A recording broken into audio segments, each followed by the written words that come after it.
to share out or anything. Let's see how it works on mine. Let's see. You might be able to get a good view of it too. Oh my god, if my phone would get any signal in here.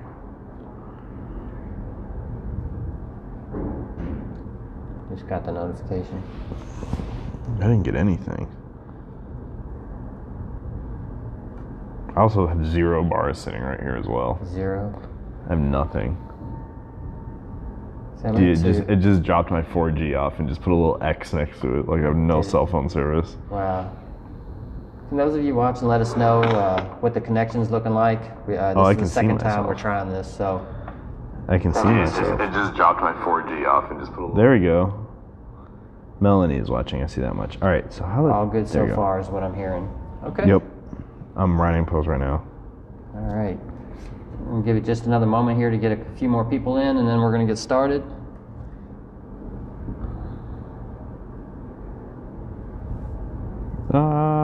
Connection is good. Okay. Thanks, Melanie. Viewing with...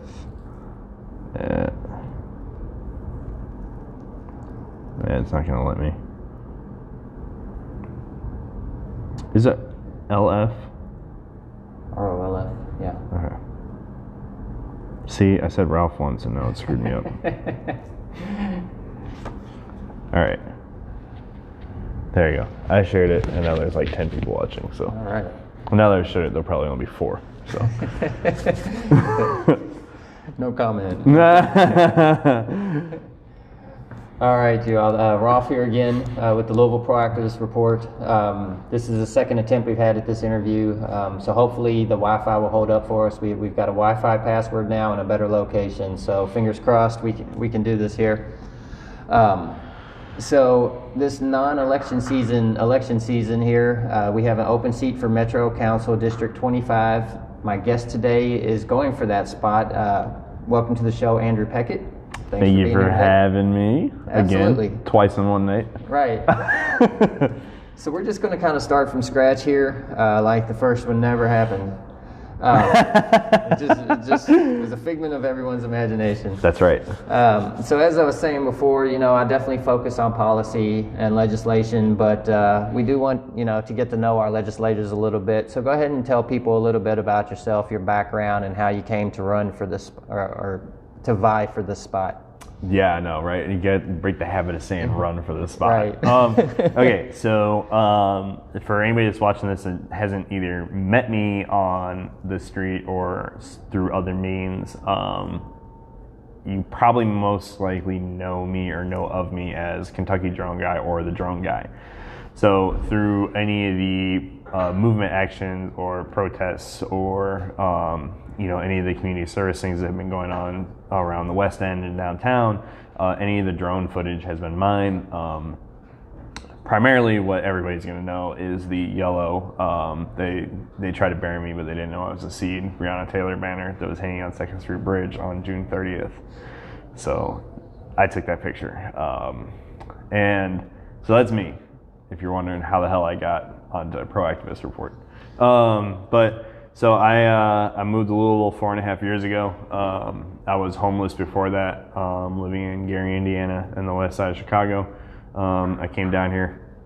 I checked into a drug and alcohol detox hospital and psych hospital and spent 30 days in there before moving into a halfway house where I got a job and worked really hard at that job to save up some money to get a rental house, and got another job, and then got another job, and then bought a house and changed jobs again, and have become an actual resident of Louisville, and am now living in the South End and have for the last 2 years now in District 25. District 25 was previously represented by David Yates on Louisville Metro Council, who has since moved to State Senate in Frankfort, thus vacating his seat. The rules for a Metro Council say that they had to fill that seat within 30 days, and now we end up where we are now. There are a couple different ways that seats can get vacated, death being one of them, severe illness being another. People can be voted off or ejected for breaking rules, and then people can get elected out of them. So you progress higher in the political, hierarchy, and that's what happened with David. So they have any open applications. Anybody that is in the District 25 that meets the requirements can apply, and I applied, and I hope to bring some positive change and good representation to the city of Louisville by working with Metro Council. And how many people are vying for this spot? So it was initially 12. That would be myself and 11 others.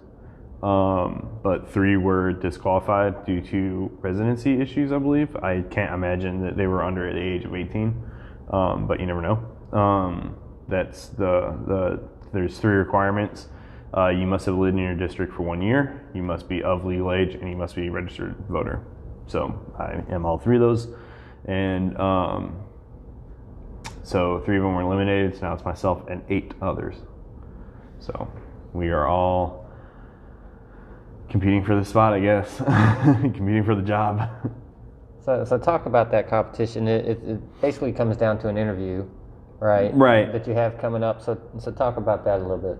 Yeah, it's really interesting. A lot of the language can be used interchangeably: running, campaigning, applicant, all that stuff. It is a campaign of sorts, but I am campaigning to other Metro Council members. So in a normal general election in 2022, you will vote on somebody. If you live in my district, District 25, and let me finish this process and I'll explain where that actually is. I realize I did not tell you where District 25 is. So if you live in District 25, you could go and vote for me. Now, because the seat was vacated in the beginning of the term, January 4th, Metro Council will just vote on me. So today being Wednesday, this coming Monday, the 25th, I will interview with Metro Council via WebEx. And then the following Thursday, the 28th, they will actually vote on me to join Metro Council or to not join Metro Council. So District 25, as it is the south end of Iroquois Park to 265. So you have that vertical stretch. Your border is Dixie Highway, so you're on the east end of Dixie Highway, and then there are utility lines that run up behind Waverly Hills until they hit 3rd Street Road, and then it jogs back over to Iroquois Park. District 25 is interesting. It's mainly middle class, and it's a big range of middle class. The houses can go from anywhere from $70,000 to $600,000 to $700,000. So, and I know even saying $600,000 to $700,000 houses being middle class is a bit of a stretch, but I mean it is the entirety of middle class Louisville. There's a lot of union people down there. There's a lot of strong churches and stuff like that. But there's also pockets of I don't know if housing developments is the correct word, but really densely populated apartments where you have people who are on the higher end of the poverty scale, even to really low middle class, and then people who are well below the poverty line living.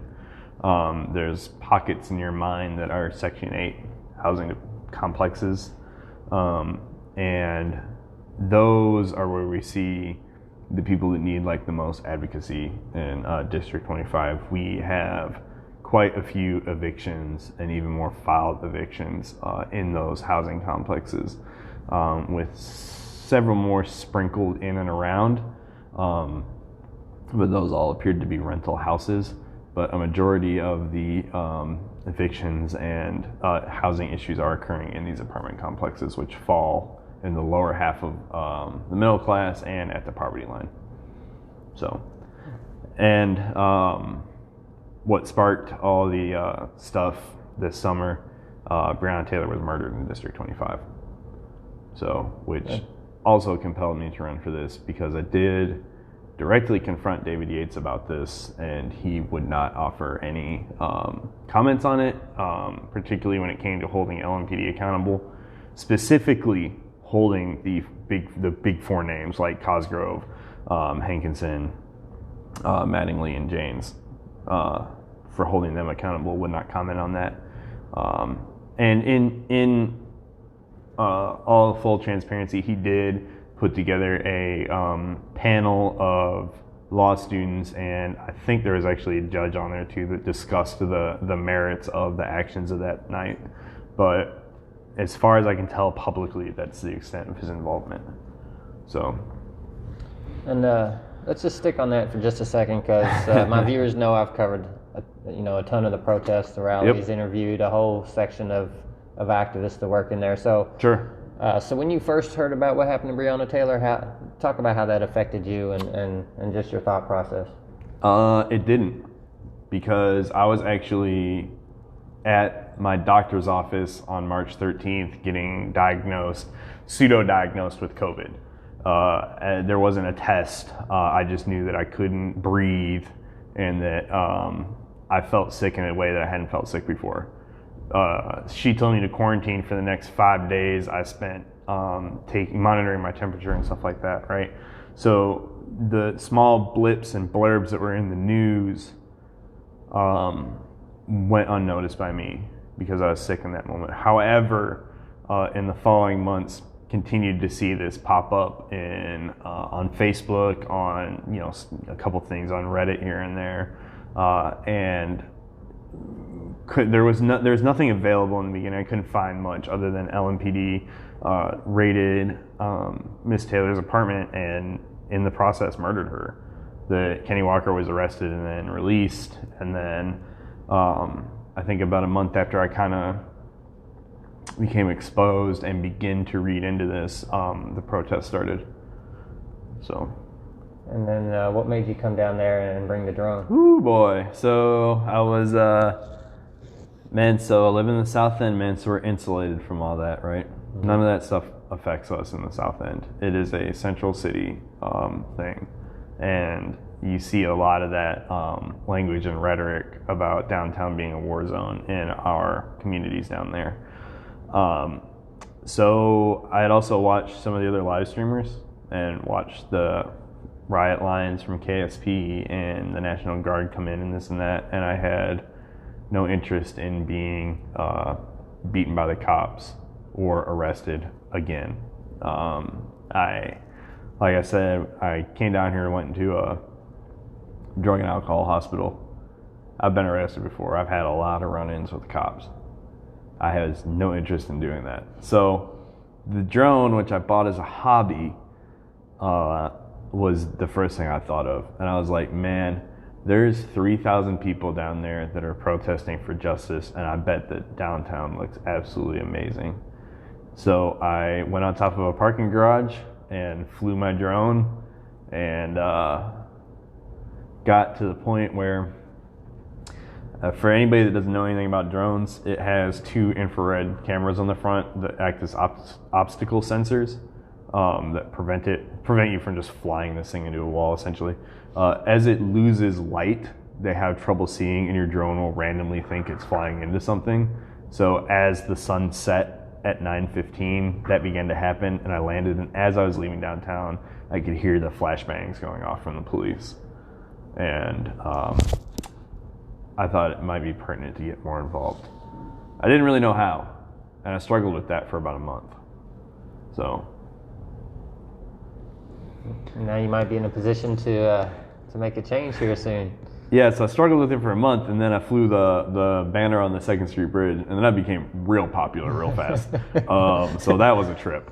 And then people started to randomly drop events into my inbox on Instagram and go, you should be on the corner what the hell was the one I got? Well, you should be at the George Clark statue at 2:45 in the morning on January the 13th. And I'm like, all right, sure. So I would just drive past it on my way to work, and there'd be people with hung banners and stuff like that. So there was a lot of that stuff going on for a while. And then got linked up with some good people and was able to get involved with a lot of kind of the projects that were going on in the West End and a lot of that strong community building, and learned a lot about pod work and community work specifically, right? Because even in my district, as big as it is, I'm not fully engaged with the entirety of the community.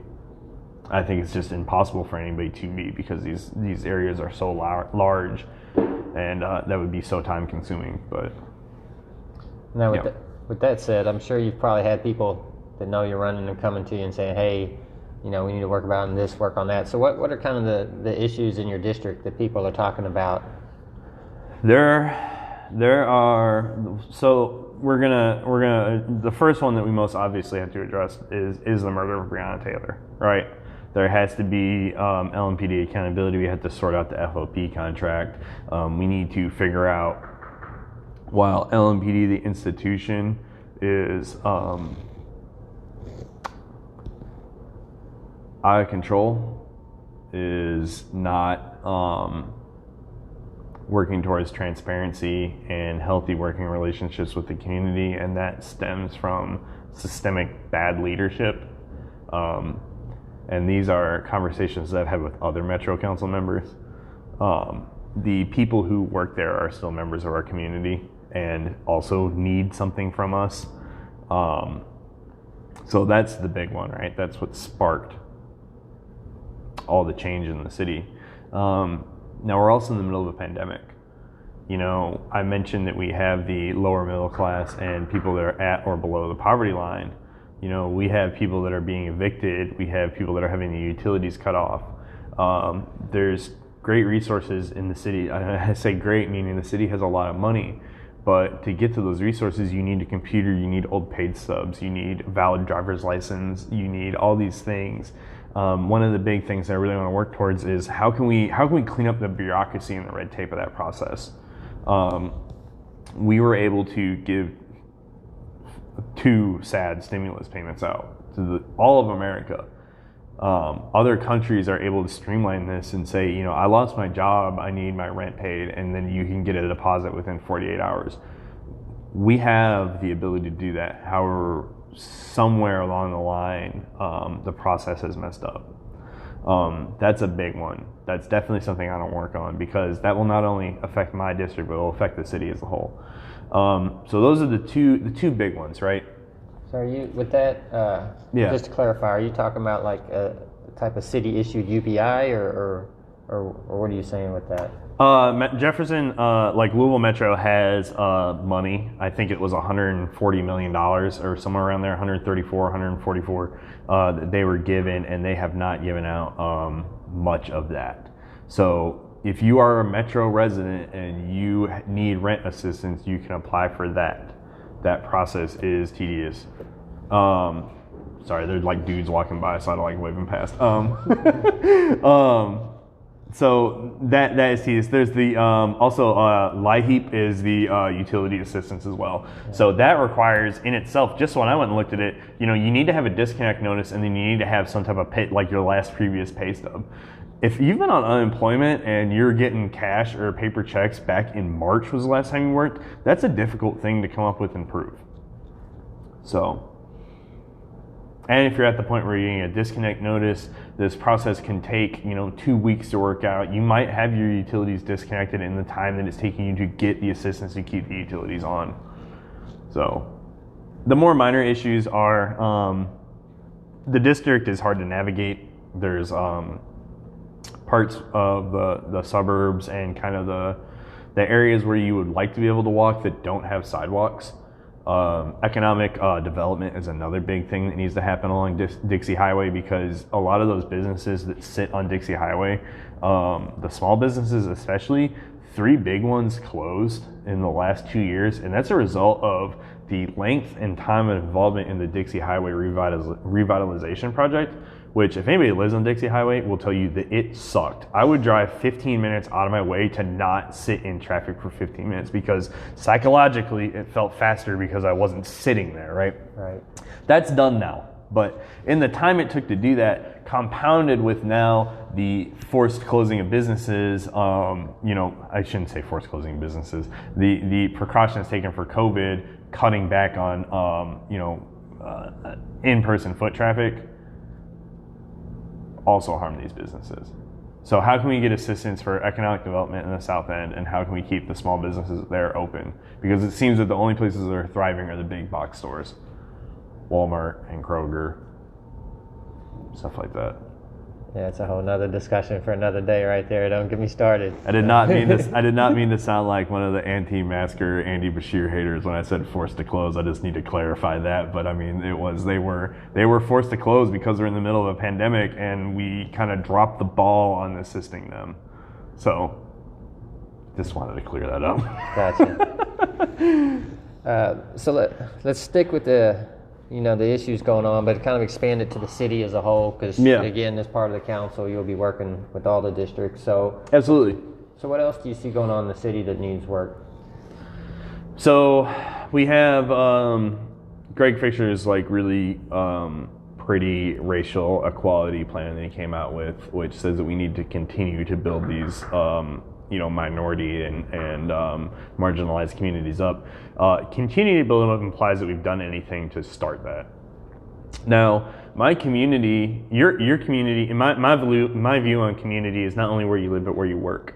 I live in District 25. I live by Iroquois Park. I walk my dog through there. I talk to my neighbors. The neighbors watch my dog if I need them to. That's we're tight. It's a tight block. But I also work on 28th and Broadway, so I'm in the West End a lot. I see.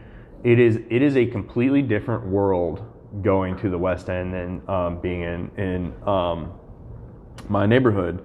And when I'm over there, I try and support those small businesses. I try not to eat fast food. I try and go to the mom and pop stores, or if I know people that cook in their house, I try to pay them to eat the food that they make, right? So West of 9th is a great publication online. It's a great Instagram account. It's a great Facebook account, but we need to really work on putting some money into the West End in a way that does not gentrify the residents out of the West End, right?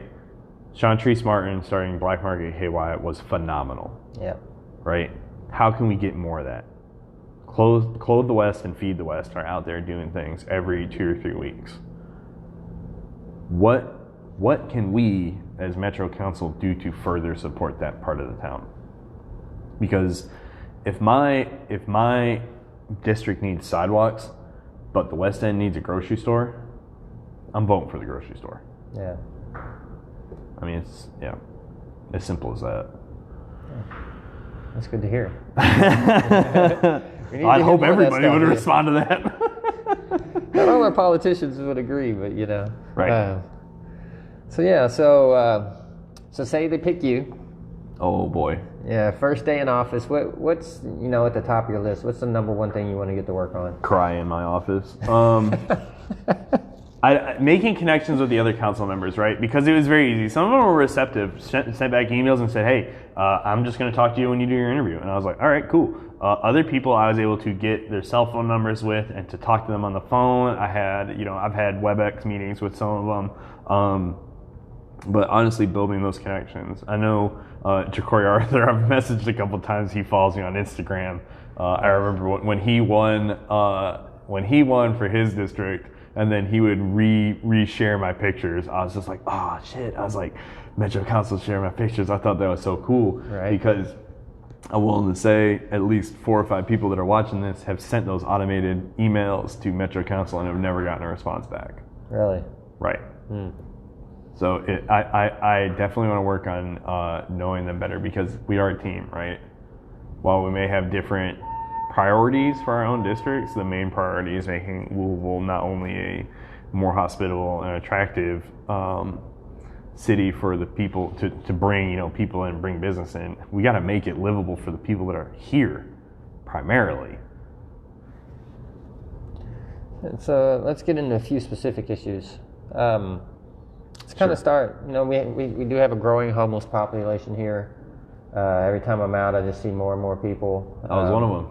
Yeah, and we have a lot of gentrification going on at the same time. We need affordable housing. So what do you think Metro Council can do for housing and for the homeless issue? There's actually an I'm not entirely, I'm going to botch the name on it, but it is essentially an affordable housing committee. I spoke to Nicole George, who's in District 21, and one of the things that she said is that retail follows rooftops, that if you want to stimulate an economy, you need to get people to live there. My district, not as much, but there are other parts of the town that have these vacant, empty houses. Some of them need a lot of work. Some of them would probably be better if you just tore them down. And some of them can be made livable rather quickly. It's an incredibly complex thing to say that we should just put homeless people in these houses because of the systems that we have placed. But ultimately, there should be some type of policy or working towards grants to have people essentially revitalize their own neighborhoods. I don't have that issue in my district, but I also lived in Old Louisville and I lived in Beachmont prior to buying my house by Iroquois Park. And there are absolutely abandoned houses in Beachmont, and there are absolutely properties that need revitalization in Old Louisville and around 7th Street and 13th Street, even further into the West End. And I don't want to talk about loans. I don't want to talk about repaying and putting people into a further cycle of debt in order to make the city beautiful. If we can come up with millions of dollars to clean up downtown, which is something that just passed, then we can come up with $1 million to give people grants to revitalize abandoned houses. And so how do we, once we revitalize neighborhoods and houses, how do we keep the rent affordable so we're not just moving people out of that neighborhood? It's tough because we live in capitalism. I mean, the government can't necessarily mandate that you can't put your rent that high. I mean, I'm a single 30-year-old dude. Like I rent out 2 rooms in my house, and I charge my friends well below, what they would pay to live anywhere else, because even at that well below, it's reasonable. But that, I'm not entirely sure. It's a tough one, yeah. It is. That is a very tough question. One of the things that I kind of rambled on about revitalizing houses, I skipped the entire part of how we get homeless people into houses. Second chance programs is a big one. I was a convicted felon. I actually just had my felony reduced to a misdemeanor this past year. That held me back. I have a college degree working towards a second one and could not get a job making more than $13 or $14 an hour, right? Because of that felonies, yeah. Right? We need to fast track that shit. If you get a felony, right? Because we're in the middle, right? Anybody that's been arrested at a protest knows that your court date is never coming, right? We know that. Right. You are in the black hole cycle of being extended. If you get caught with, a point of heroin, a single use, I'm going to get high and I get caught with heroin, it's a felony. And that is going to put you onto the rocket docket. You're going to get put onto 12 to 18 months of probation. And then at the end of that, you're going to have to wait another 2 years before you can get your felony expunged. We need to fast track that. Or what we need to do is stop turning people into felons so that we can get people into the workforce quicker. We need to give them housing assistance. We need to get them jobs. Southwest Dream Team has done several second chance seminars and programs and signups and stuff like that, and it works. I mean, I was, when you talked about you notice more people, I was a homeless person. My mom asked me if I was ever a dude begging on the street. She knew I was homeless. Of course, my parents didn't really want to talk to me when all this was going on in my life. But I absolutely begged for money at intersections before. I'm a homeowner now. I'm a mechanical engineer. Like, all it takes is getting that leg up. And I realized a lot of these things that I got were from the benefit of having white privilege. And I think that these are all opportunities that should be given to people equally. Okay. So.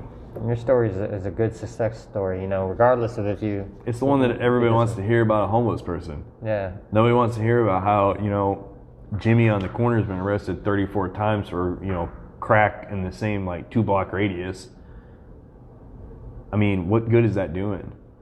I said it in an interview with 502 last year, you can't arrest away social problems. We have to create something to help people get out of this cycle, right? It's built this way. We can build it another way. All right, so let's move on. You know, we talked about Brianna Taylor, but let's get into police accountability some more, and just what you would like to see come from the Metro Council in that regard. One of the things that needs to happen is the police accountability board or committee, whatever it was just formed, needs to have power to subpoena officers for questioning. If they do not have the power, it is merely performative action, and they can decline to come in for interviews. Excuse me. If we can give that police accountability board that power, they can have real effect on disciplining police officers. Now, I also work in a management position, and I understand that there is discipline for your breaking rules or lacking in your job, and then there also needs to be praise. We have the merit board as well. If you're doing a good job, then I mean it deserves to be recognized. That's why early on in this interview I said LMPD as an institution is out of control. They are. Do I believe that everyone that works as a police officer is terrible? No, of course not. There are people who work that job. One of my really good friends' son is a police officer. My neighbor is a police officer. They both work desk jobs.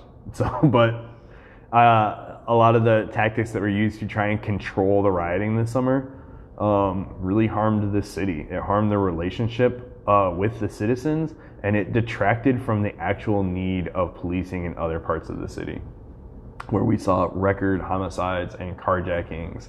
And as everybody was downtown rioting and being policed, we saw a lot of break-ins on the outer loop and on the outskirts of the city. All right, so let's, kind of a sister issue that goes with that is something a lot of people don't know about Louisville, but we are seeing a lot of it is human trafficking coming through the city. And we do have some people working on that. Kind of had a bad event here recently with Free to Hope, where, they help with that. They have a house for that, and it was recently shot up. So that's kind of what we are dealing with there. So what can Metro Council, if anything, do to kind of curb this problem? Is there something that we can do at the local level? I have no idea. I have no experience or even any ideas of how to combat that. I know as being a Louisville citizen that it's a hot spot for human trafficking. I know that the southern and eastern, the vertical and horizontal corridors that run through here highway-wise make it a sweet spot for this activity. And I don't have an answer. And I actually would like to hear that, because so often candidates and politicians don't have an answer, and they just BS you with a bunch of rhetoric. So I appreciate that. You don't know what you don't know, man. There's nothing wrong with that. And I might have another one for you here. This is my pet issue in the city, and I've talked to some Metro Council about it, but most people don't know a lot about this, but I'll throw it out there anyways. I'm a big proponent of net neutrality, which is a national issue. Yep. But at the city level, we can guarantee that through municipal broadband, which for those who don't know, that's basically the city owning our own internet with net neutrality built in. It belongs to us, similar to what Chattanooga does. So are you familiar with that at all? Net neutrality? Yeah, of municipal course. broadband. Municipal broadband, not as much. I can gather what it is. I mean, just because I'm familiar with these things, but yeah. I mean, anybody anywhere that's controlling any network will have an influence on it. I'd like to see net neutrality. I also like to see neutral policing. But I think that those are the same issues. If you can't trust the government to control its law enforcement officers, can you trust it to not fiddle with your Facebook? Well, we can shoot another video on that here in a minute. I can talk about censorship and stuff all day. We were talking about it before the meeting. Yeah, I really can. But yeah, I think net neutrality is a key, because it does allow anybody to go anywhere on the internet. There's no fast lanes, no slow lanes, no favoritism. Right. And we lost that under Trump. We haven't really seen that go away because of lawsuits that keep it pending, so it's not really... It's been tied up in court for 4 years. Yes. Right. Now we have a hope that Biden will do something, but who knows? He's taking a lot of money from Comcast. Yeah. So to me, it's, can we get net neutrality at the state level, and can we get municipal broadband at the city level? And so that's something I'd like to see Metro work toward. I know it's expensive, but I do feel like it's a goal we should set, and then get that money together and make that happen. And that's how the city grows, and that's how the media grows, and that's how we keep college graduates here. So that also ties into other infrastructure issues as well. I mean, people that don't have reliable internet access can't be successful at NTI. They can't apply for jobs. They can't work from home. If we can take and have this Metro broadband, I mean, any of this grant money that we receive that is just sitting somewhere in Metro that we're not giving to people for evictions, we're not giving people for utilities, could be supplying internet to children that are failing to learn. And that's it. And, municipal broadband would give everybody in Metro Louisville, or at least Jefferson County, access, so it's, which is really important now during the pandemic, where not everybody's going to school, this and that. So, yeah. Right. Those are the main issues I wanted to tackle on. Do you have any other issues you'd like to address? No, I think I've actually pretty well addressed the things that I really want to focus on. Okay. Specifically, keeping people in their houses, and then trying to get people who are struggling with houses the resources to break that cycle and get out of that cycle. So there's a lot of stuff that goes into going from being a homeless person to a homed person, a houseless person. Money management. Grocery shopping, hygiene, cleaning, things like that. I had all those skills because I grew up in a successful household, you could call that. I don't really know what the right term is. I don't want to say my family had it together, because my family's as nuts as everybody else's. But those are other things that need to be looked at as well. Do we have the resources to properly educate and to support people? All right. So on that note, with this special election, let's talk about how people can help, how they can contact their lawmakers and,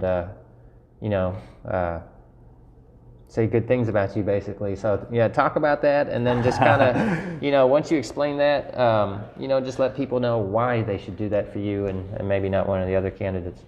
You can say bad things about me too, honestly. Your opinion matters, even if you're not a fan of me. I'm sure that I've got at least one angry face react this entire day. So haven't seen one, so great, thank you. I'm glad everybody approves. If you want to directly support me right now, right? So you're already on Facebook watching this. You can go to facebook.com/Andrew Peckat D25. You can search Andrew Peckat, Peckat, for District 25. It's linked in the video, correct? Yeah, I've got it in the header as well. Right, So, okay. yeah. Today, I made a Facebook post about, it's time to rest. Like, Joe Biden's being sworn in. Like, it's a day, right? The next previous post, and I will reshare it as soon as this video is over, so it's at the top, is a graphic that has a tiny URL in the post. It's tinyurl.com/apeckat, Peckat D25. That will auto-generate an email to all of Metro Council and their aides, and you can write something up about me and send it to them, or you can just hit send, and it will automatically send a 2-line email that says that you believe I'm be a good representation not only of District 25 but for Metro as a whole. We've been pushing that graphic and that link since yesterday morning. And people who have written things, a good friend of mine wrote 2.5 paragraphs, which blew my mind, and other friends have written whole, written solid things, right? He's a good guy, whatever, right? He's a total piece of garbage, whatever you want to put in there. People who have written those have actually gotten replies back from Metro Council thanking them. So if you take the time to send an email, I appreciate it. If you take the time to write an additional thing, either about this interview or our own personal interactions, I also really appreciate that. So that's the number one way you can support me right now is Following the Facebook page, Andrew Peckat for District 25, or by sending an email at tinyurl.com/apeckatd25. And phone calls to council members will work just as well. Yeah, in theory, you can call them. Yeah. I'm not entirely sure where the phone calls go, voicemails or into the abyss, but calling them would help.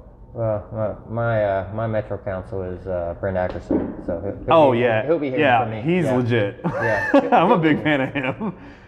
So yeah, we have a couple mutual friends actually. Yeah. Okay. Yeah. So you want to make a final pitch to anybody watching? I think that while I don't represent everybody in Louisville, I think I represent a fair bit. I was homeless. I have a career now. I suffered from COVID stuff. I've been in the street with photojournalism for 9 months. I've listened to the speakers, and I hope to take that collective experience to represent a good portion of Louisville and to do good things on their behalf, to carry the voices, to carry the thoughts that I've heard this summer and in the years past. So I appreciate all the support that you guys can give me. Yeah, and I'm glad to have you on because just talking to you today and then briefly the other day, it seems like you're a very down-to-earth person. You do have a very unique background that I think we need more people with that type of background representing us, and not just lawyers and right. And so it's so interesting because I keep writing these opening statements. I keep saying like my unique experience. My experience isn't unique anymore. There's people watching this. I'm sure that if you want to see a tally, people want to heart react or sad react if you've been homeless for a point in time. It happens to a lot of people, but it's going to be a unique representation on Metro Council, even though it's a common experience in the city of Louisville. And it's unique for a politician because we just don't have that, They're in a different bubble, and I don't know if they get, what you go through.